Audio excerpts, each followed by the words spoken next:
jangan sampai ada raja-raja kecil yang sudah ditaruh di lapangan tidak masuk di PAD tapi masuk di kantong-kantong pribadi. Itu yang kita jai. Pendapatan dari parkir tepi jalan umum di Batam untuk tahun 2024 targetnya 15 miliar dilaporkan jauh di bawah target yang telah ditetapkan oleh pemerintah daerah.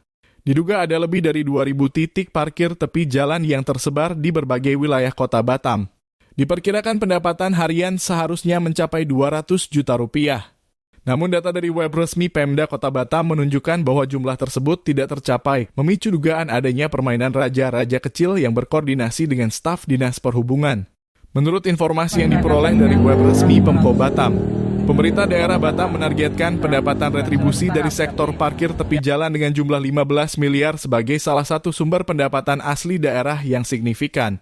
Namun realisasi pendapatan yang diterima hanya 3.233.970.394 rupiah tidak sesuai dengan potensi yang ada, menimbulkan pertanyaan terkait manajemen dan pengawasan sektor ini. Paulus Lain, SPD, sebagai pengamat mengatakan, saya menduga ada kemungkinan pendapatan parkir tidak sepenuhnya disetor ke kas pemerintah daerah. Saya mendapatkan informasi dari Jukir dan Korlap Parkir dilapangkan setelah saya analisis terhadap jumlah titik parkir yang ada dan tarif parkir yang diberlakukan.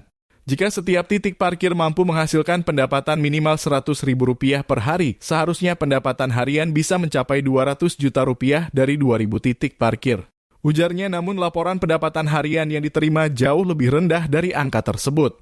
Ini adalah situasi yang sangat memprihatinkan. Kami menduga ada kebocoran pendapatan di tingkat bawah, entah itu melalui pengelola parkir yang tidak menyetorkan pendapatan sepenuhnya atau melalui praktik-praktik korupsi lainnya. Informasi berlanjut kepada Kepala Dinas Perhubungan Salim. Saat dikonfirmasi mengenai optimalisasi pendapatan retribusi parkir tepi jalan, pemerintah daerah Batam telah mengindikasikan dan melakukan audit menyeluruh serta intensif terhadap sistem pengelolaan parkir tepi jalan. Langkah ini diambil untuk memastikan bahwa pendapatan dari sektor parkir bisa dioptimalkan dan disetorkan sepenuhnya ke kas daerah. Ungkap Salim, saat ini titik parkir tepi jalan yang resmi ada 422 titik saja. Tegasnya, transparansi dan akuntabilitas adalah hal yang sangat penting. Kami akan menindak tegas siapapun yang terbukti melakukan kecurangan dalam pengelolaan pendapatan parkir, tegas Salim.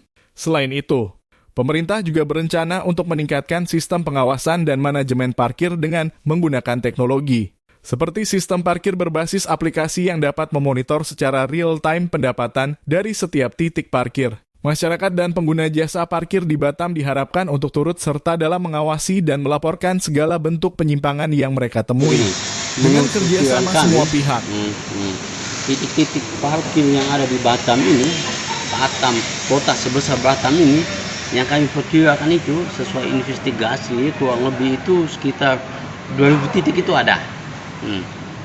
2.000 titik itu kalau kita kalikan dengan pemasukan harian, andai kata satu titik harus wajib menyetor 100.000 saja, itu artinya 2.000 titik itu satu hari itu pos pendapatan asli daerah ini dari parkir ini satu hari kena berapa juta, kan gitu toh? Tinggal kita kalikan saja. Kalau umpamanya 2.000 titik kali 100.000, berarti kan satu hari parkir menghasilkan uang 200 juta. 200 juta untuk PAD itu toh. Kali satu bulan berapa? Sudah itu 1 tahun berapa? Tapi kalau umpamanya target yang diperkirakan saja di APBD itu katanya 15 miliar 1 tahun toh. 15 miliar 1 tahun, tapi yang disetor juga sekarang baru 3,2 miliar. 3,2 miliar. Ini pertanyaannya, uang kalau memang pemasukan ini seperti yang diduga ini betul, uang yang lainnya larinya kemana? Jangan sampai seperti yang kita ini, karena jadi permainannya saya boleh mengklaim ini hierarki, permainan secara hierarki namanya. Jadi kan dari atas ke bawah main kayak gini, karena sifatnya kan gini, dia kan sifatnya nyebar kekuatan kan gitu toh. Makanya boleh kita klaim seperti yang saya boleh bisa katakan bahwa ini jangan sampai ada raja-raja kecil yang sudah ditaruh di lapangan untuk menurut pendapatan ini, tapi pendapatan ini tidak masuk di PAD tapi masuk di kantong-kantong pribadi. Itu yang kita ini apa itu, ya bukan kita curiga tapi bisa kita klaim seperti itu kan gitu toh. Ini yang saya maksudkan. Nah, sehingga kalau mau betul jujur, pendapatan yang paling besar itu pendapatan parkir. Tapi kenapa hanya 3,2 M itu, 3,2 miliar untuk 1 tahun? Kalau memang betul seperti yang kita duga ini, bahwa kalau sampai 2000 titik parkir di Batam, parkir lepas namanya, ya bisa parkir lepas ya, parkir jangan. Nah, itu berarti pendapatan tinggi sekali. Tapi jangan sampai ada titik parkir yang dianggap sebagai macam bodong begitu kan, bodong.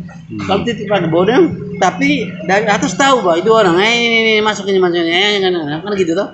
Nah, ini yang kita jaga. Boleh? Bisa? Bisa, Pak. Oke.